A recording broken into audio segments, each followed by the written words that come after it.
بسم اللہ الرحمن الرحیم۔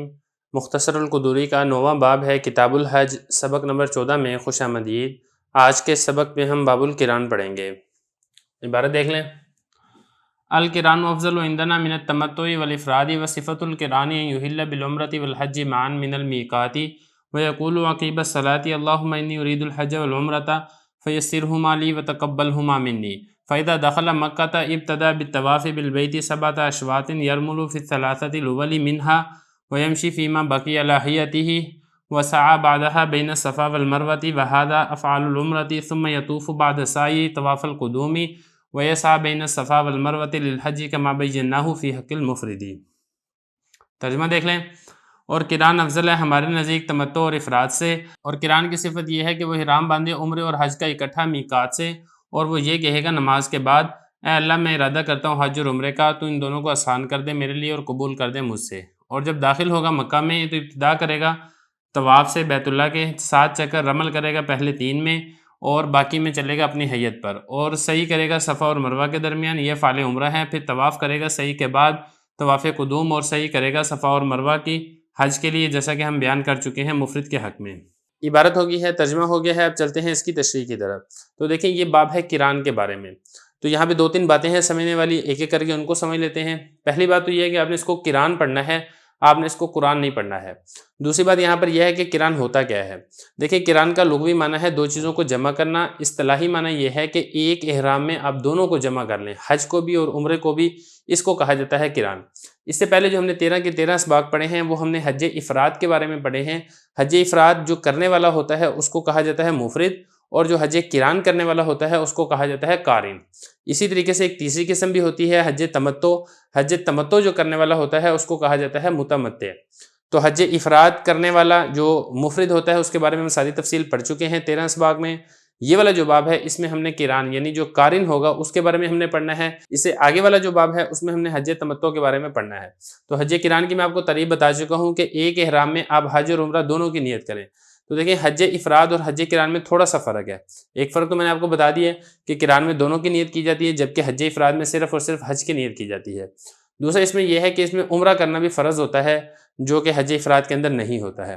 پھر اسی طریقے سے اس کے اندر ایک فرق یہ بھی ہوتا ہے کہ جو قارن ہوتا ہے یعنی وہ حج اور عمرہ دونوں کو جمع کرنے والا ہے، اس پر ایک قربانی کرنا بھی لازم ہوتی ہے، جو کہ شکرانے کے طور پر اس پر لازم اور ضروری ہوتی ہے۔ باقی سبق دیکھ لیں، آسان بات ہے۔ فرما رہے ہیں کہ جو قران ہے یہ افضل ہے ہمارے نزدیک حج تمتع اور حج افراد سے۔ اگلا مسئلہ دیکھیں، یہ مسئلہ اختلافی ہے کہ آیا قران افضل ہے یا پھر حج افراد افضل ہے یا پھر حج تمتع افضل ہے۔ تو حنفیہ کا مذہب کیا ہے کہ حنفیہ کے نزدیک قران ہی افضل ہے، دوسرے نمبر پر تمتع افضل ہے، اور تیسرے اور آخری نمبر پر حج افراد ہی افضل ہے۔ اور قران کا طریقہ کیا وہ بتا رہے ہیں کہ قران کی صفت یہ ہے کہ وہ احرام باندھے گا عمرہ اور حج کا اکٹھا میقات سے، اور جو نماز پڑھی جائے گی 2 رکعت نفل، اس کے بعد جو ہے نماز کے بعد یہ دعا مانگے گا، اللہم انی اريد الحج والعمرۃ فیسرهما لی وتقبلهما منی۔ یا اللہ میرا حج اور عمرے دونوں کا ارادہ ہے، آپ ان دونوں کو میرے لیے آسان کر دیں اور آپ ان دونوں کو مجھ سے قبول کر لیں۔ اور جب مکہ میں داخل ہوگا حاجی تو ابتدا کرے گا عمرے سے، جیسے کہ میں نے آپ کو بتایا ہے کہ جو قارن ہوتا ہے اس کے لیے عمرہ کرنا بھی فرض ہوتا ہے۔ تو مکہ میں داخل ہونے کے بعد سب سے پہلے عمرہ کرے گا، یعنی بیت اللہ کا طواف کرے گا 7 چکر، جو پہلے 3 چکر ہیں ان کے اندر رمل بھی کرے گا، اور پھر اس کے بعد صفا مروہ کی سعی بھی کرے گا۔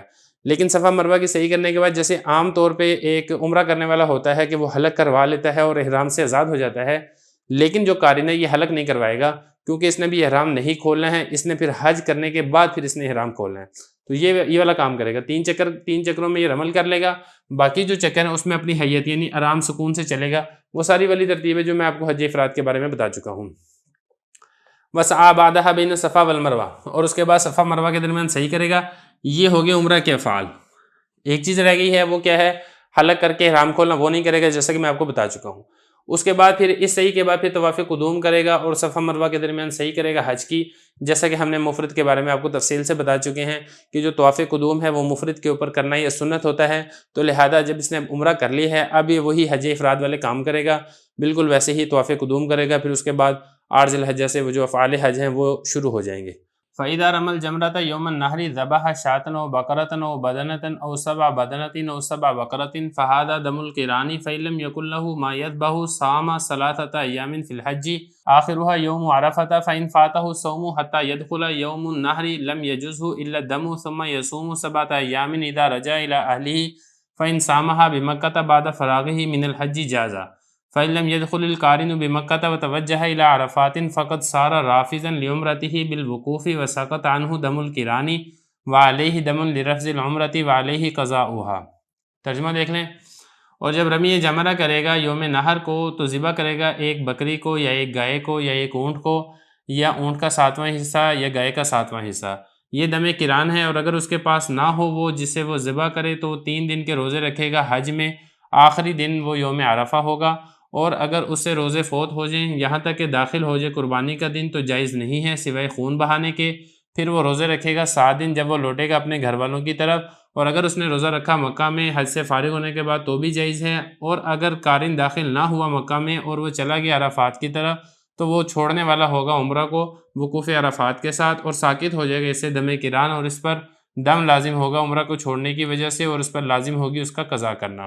عبارت ہوگی ہے، ترجمہ ہو گیا ہے، اب چلتے ہیں اس کی تشریح کی طرف۔ لیکن جیسا کہ میں نے آپ کو بتایا تھا کہ جو قارن ہے اس پر ایک دم لازم ہوتا ہے جسے دم شکرانہ یہ کہا جاتا ہے، یعنی قربانی والے دن جس دن وہ رمی جمرات کر لے گا، رمی جمرات کرنے کے بعد اس پر قارن کے اوپر قربانی یہ لازم ہوتی ہے۔ اسی کے بارے میں بتا رہے ہیں کہ جب رمی جمرات کر لے گا تو پھر قربانی والے دن تو پھر ایک بکری ذبح کرے یا پھر ایک گائے ذبح کرے یا پھر ایک اونٹنی ذبح کرے، یا پھر اسی طریقے سے گائے اور اونٹنی اس کا 7واں حصہ بھی ذبح کیا جا سکتا ہے، یہ بتا رہے ہیں، یا پھر اونٹنی اور اسی طریقے سے جو گائے ہے اس کا 7واں حصہ بھی یہ قربانی میں دے سکتا ہے۔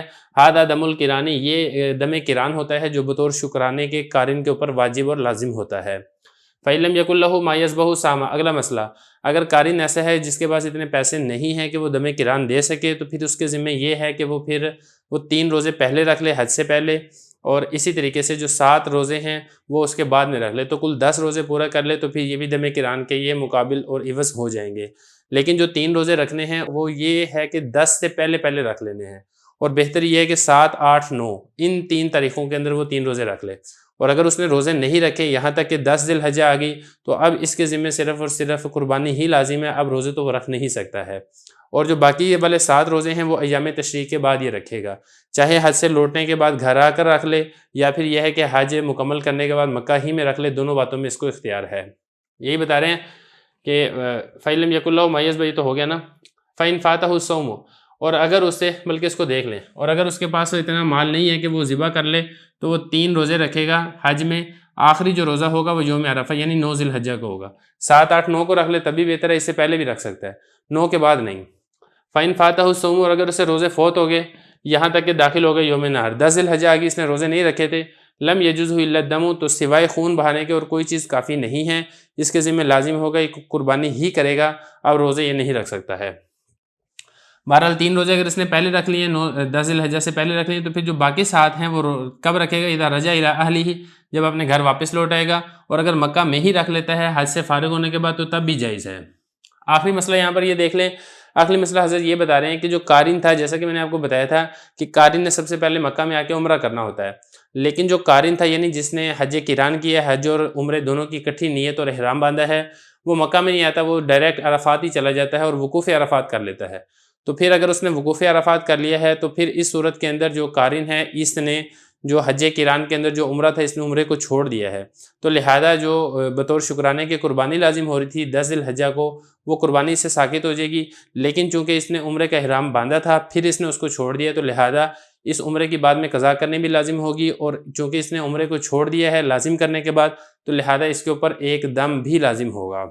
یہ بتا رہے ہیں کہ قارن اگر مکہ میں نہ داخل ہوا اور وہ ڈائریکٹ عرفات کی طرف چلا گیا تو یہ عمرے کو چھوڑنے والا ہوگا وقوف عرفات کرنے کے ساتھ، اور دم قران اس سے ساقط ہو جائے گا، لیکن اس کے ذمہ ایک دم لازم ہوگا لرفض العمرۃ، عمرہ کو چھوڑنے کی وجہ سے، کیونکہ عمرہ اس کے اوپر لازم تھا، اس کے لیے چھوڑنا جائز نہیں تھا، لیکن اس نے چھوڑ دیا ہے، لہذا عمرے کے چھوڑنے کی وجہ سے اس کے اوپر بطور جرمانے کے ایک دم لازم ہوگا۔